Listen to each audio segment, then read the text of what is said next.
Now, Seth Rosenfeld, you were once one of them, not so long ago. We captured you, apparently at the right time, and we've kept you to varying degrees. You're certainly still involved as an owner. You have historically invested a lot of money through the windows in harness racing. From your perspective, you've bet thoroughbreds from coast to coast, harness racing from coast to coast. What do we have to do to capture folks like you when you're young and keep you as a big customer? Well, I think there are two separate questions you're asking. I mean, why, to me, the appeal of thoroughbred racing was not that thoroughbred racing is a better sport. I actually don't think it is. Maybe I'm biased. I grew up with harness racing. I like harness racing. I think harness racing is more competitive, more exciting, and more challenging as a handicapper. The financial aspect, which I think will sort of be addressed later. Which does make the world go around. Yeah, is the takeout problem in harness racing. The financial model of harness racing is flawed, and it is in thoroughbred racing too. And it's a complex issue that I don't think really I want to get too deep into because it gets pretty boring and it's been covered elsewhere.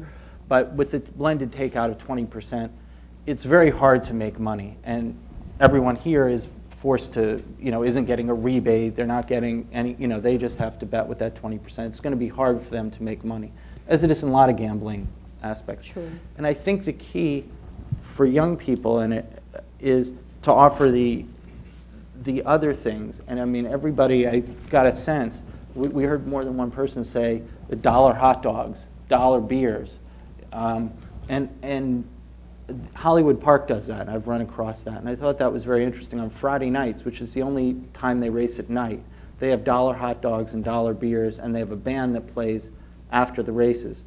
And admission is regular admission up until the 6th race. After that, it's $20. And the bands are good. They're bands that you would really, people actually pay money, and people sort of make a determination. Do I want to pay regular admission, which might be $5, or spend the extra money and show up there at 10 o'clock for the show for $20? And people usually get there earlier, and the idea that there's dollar beer and dollar hot dogs makes them, show up earlier. And it's been very effective, and it's very exciting being from a harness racing world just to see any type of horse racing that's so full of young people. Well, I guess maybe we can break it down into there's folks in this room that can do something about some of those aspects that you mentioned, about making things more affordable, about reaching out to college students. Then there's this whole world of things that, since we're not regulators and we're not the government saying, oh, if we don't want that takeout, go ahead, we'll leave the potholes in the roads. Tell us about the things you think that we can do from your 20-plus year perspective of not only being one of those young customers, you've brought many other of your friends into the sport. Yeah, I brought a lot of people to the racetrack for the first time. I mean, and I think before you sort of go any further, there are a couple things that need to be, I think, sort of cleaned up in harness racing. I mean, I think the first is whipping. It's really hard to bring people to the racetrack, and the first thing they see is horses being hit. And I think, I don't know if you guys have experienced this, but if you bring 3 people to the track, there's always somebody who sort of goes, oh my God, that looks like it hurts. And you sort of go, it doesn't hurt as much as they're hitting the saddle pad, and then you just feel like, oh, I mean, this has been the same problem we've had for a long time. We can clean that up. Harness racing is still a great sport. You can alter the whipping rules. There are proposals now in Kentucky and in Ontario. We're getting there, and I think that's close, and I think that's going to help a lot, I mean, as a hurdle. This is maybe slightly off track, but I don't like, maybe a personal thing, I don't like claiming races. And people say, as a bettor, oh, bettors are supposed to like claiming races. They're supposed to be so evenly matched in large fields and so on and so forth. I think that there's a problem when you try to explain claiming races to new fans. And you say, this horse was in one stable this Saturday night, now it's in another stable another Saturday night, now it's got another stable. It doesn't sound right, it's not right for the animal, and I think it's somewhat upsetting to people. And it is upsetting. No animal is meant to be in a different place in a sort of hostile transfer of ownership every 7 days. And I think harness racing needs to do something to discourage this rapid turnover of horses. And I'm also surprised that breeders don't make more of a issue of this, because the best way to buy a horse is to buy it from a breeder. a breeder, so I'm biased maybe, but I think that I was, right after I talked to Tom about this meeting the first time, I was looking at the program for the Meadowlands, and there was a $40,000 claimer with a purse of $27,000 on it, and there was a Delvin Miller elimination with a purse of $25,000. And I said, how can a 40 claimer go for more money than an elimination for the Del Miller? What kind of message is that? What are you saying? I mean, why should somebody buy a trotting filly to, you know, I know this is far from what you guys are thinking about, but anyway, I mean, I think that's something that will, you know, that will help. Mm-hmm. What about on the information side? I mean, if you're making a serious investment in racing, information is everything. Are we giving you, as a sophisticated bettor, the kind of information you need? And if we're not, what do you need?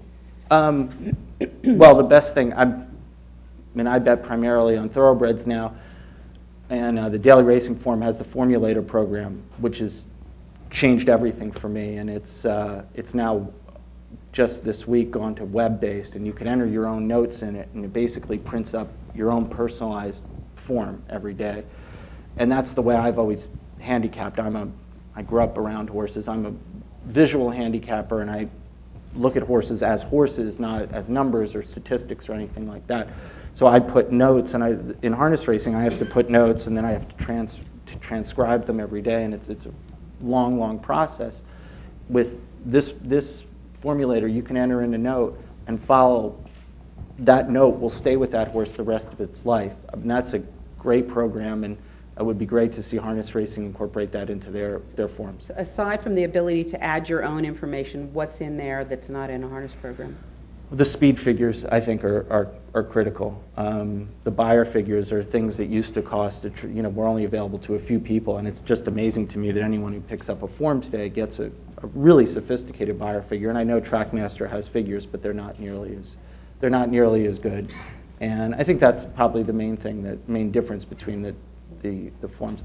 Say one other thing. Sure. that people mentioned about, I know there's going to be a lot of talk about slot machines and converting slot players. We didn't hear anyone talk about slot players. We did hear a little about poker. And I think there's an important distinction between slots and poker. Slots is passive. It's a passive form of gaming, and you have no chance to win. I mean, it's clear. The takeout is lower. It may be 6% or 8%, so there's a lot of churn, there's a lot of excitement going back and forth, if that's your cup of tea. But it's passive, and you don't have a real chance to win. I think one of the appeals to poker, and I think someone said this, is that, you know, their friends play poker. They think they can win. Whether they really do or they don't, they have a real chance. There's a winner every hand. People are playing against each other. That's one of the advantages that harness racing has. You're playing against the other players. Somebody's winning. Unfortunately, the takeout is unbelievably high at 20%, so you're only playing for the little 80% that's left.